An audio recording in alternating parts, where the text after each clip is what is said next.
பேசுவோம். திருஜென்றாம், இங்கே தமிழ்நாட்டில் தரப்பட்ட இலவசம் சார் வாக்குறுதிகள் தான் இந்தியா முழுக்க பரவ தொடங்கிருச்சு. இது இப்போ பீகாரில் 10,000 இங்கே 5,000 மாதிரி இன்னும் பல மாநிலங்களில் அது தொடரும் அப்படின்ற பார்வையும் டிஆர்கே சொல்றார். இது ஆரோக்கியமானதா ஆபத்தானது? தமிழ்நாட்டில் தொடங்கியதுன்னு சொல்றதுல தான் சொல்லல. தமிழ்நாட்டில் தொடங்கியதுன்னு நான் சொல்லல. இல்ல அவர் சொல்லல, நான் கேள்வி அதை கேட்டேன். தமிழ்நாட்டில் தொடங்கல, அது எல்லா இடங்கள்லயும் இருக்கு.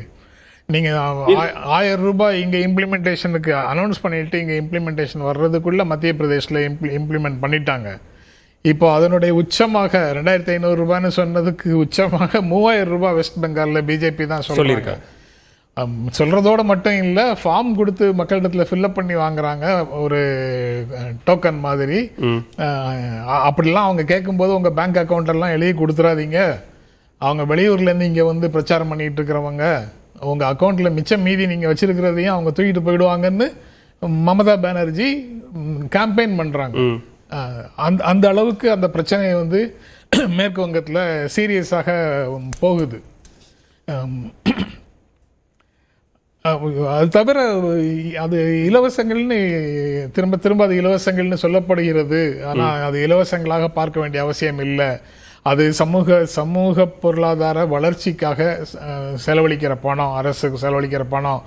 இது வந்து இப்போ இந்த 5000 ரூபாய் கொடுத்தது தொடர்பாக கூட தொடர்ந்து பல ஆண்டுகள் இந்தியாவில் நிதியமைச்சராக இருந்த பி சிதம்பரம் இது தமிழ்நாட்டுக்குள்ள ஒரு பொருளாதார பணப்புழக்கத்திற்கு, பண சுழற்சிக்கு உதவி செய்யும் அப்படின்னு சொல்றாரு. அமர்த்தியா சென் அப்புறம் வேறு சில பொருளாதார அறிஞர்கள் அவங்க வந்து இந்த மகாத்மா காந்தி தேசிய ஊரக வேலை உறுதி திட்டம், அது ஏதோ பள்ளத்தை தோன்றதுக்கு காசு கூலி கொடுக்குறாங்க, பள்ளத்தை நிரப்புறதுக்கு கூலி கொடுக்குறாங்கன்னு கேலியாக சொல்லிட்டு இருக்கிறோம்ல. அந்த திட்டம் வந்து அவங்க பள்ளத்தை தோண்டட்டும், அதே பள்ளத்தை நிரப்பட்டும், ஆனா அவங்க கையில அதுக்கு அந்த வேலை செய்வதற்கான கூலி கொடுக்கணும், அது ரொம்ப ரொம்ப முக்கியம் அப்படின்னு. இப்ப அதுதான் டிஆர்கே என்ன சொல்றேன்னா, நீங்க ஃபார் ஹெட் ஸ்டேட், வளர்ச்சி அடைந்த மாநிலம் அப்படின்னு சொல்றீங்க. எல்லாமே வந்து ஃபுல்ஃபில்டா இருக்கு, பொருளாதார வளர்ச்சியும் நல்ல ரேஷியோல இருக்கு அப்படின்னு சொன்னா எதற்காக இந்த திட்டங்கள்? அப்ப அதுல ஒரு அரசியல் சுயலாபம் இல்லையா? எதற்காக இதெல்லாம் கொண்டு வரப்படுகிறதுன்னு இல்ல, அந்த லெவல் மாறி இருக்குதுங்கிறது நீங்களே பதில் சொன்னீங்களே. அதுக்கு சொன்னீங்களே, இந்த சமூக பொருளாதார வளர்ச்சிக்கு, இந்த வளர்ச்சிக்கு இந்த திட்டங்கள் பலன் கொடுத்திருக்கின்றன. அதுக்கான பதில் சொல்லிட்டேன். இப்ப அதுல இருந்து நான் வேற திரு ஜென்ராமுடைய பார்வை ஏதாவது இருந்தா கேட்டு வாங்கிக்கலாங்கிறதா கேட்கிறேன். அது வெவ்வேறு லெவல்ல நடக்குதுங்கிறது அதுல ரொம்ப முக்கியம். நீங்க ஆரம்ப காலத்துல கொடுத்த இலவசங்கள் வந்து அந்த உணவு, உடை, இருப்பிடம் சார்ந்த பிரச்சனைகளோட இருந்தது. இப்போ கொடுக்கிற நலத்திட்டங்கள் வந்து அதுக்கு அடுத்த லெவலில் உண்டான வேறு பிரச்சனைகள் சார்ந்து இருக்குது.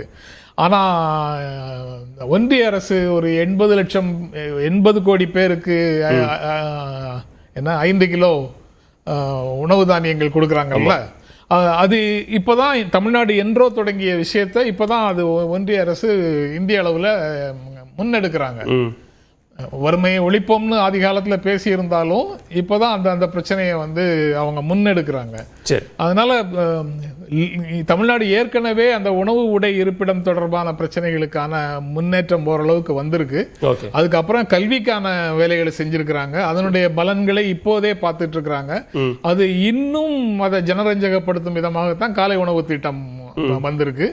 அது எவ்வளவு தூரம் வாய்ப்பற்ற மனிதர்களுக்கு அதை பரவலாக்கி கொண்டே போகிறோமோ அந்த அளவுக்கு தமிழ்நாடு முன்னேறி நிற்கும்.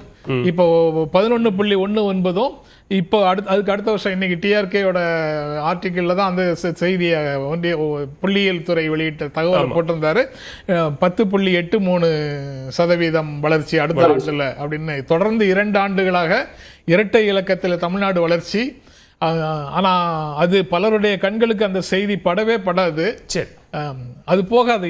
எல்லோரும் படிச்சிட்டோம் அப்படின்னு சொல்றீங்களே அப்படின்னு சொல்றது வந்து தவிர்க்கப்பட வேண்டிய ஒரு சொல்.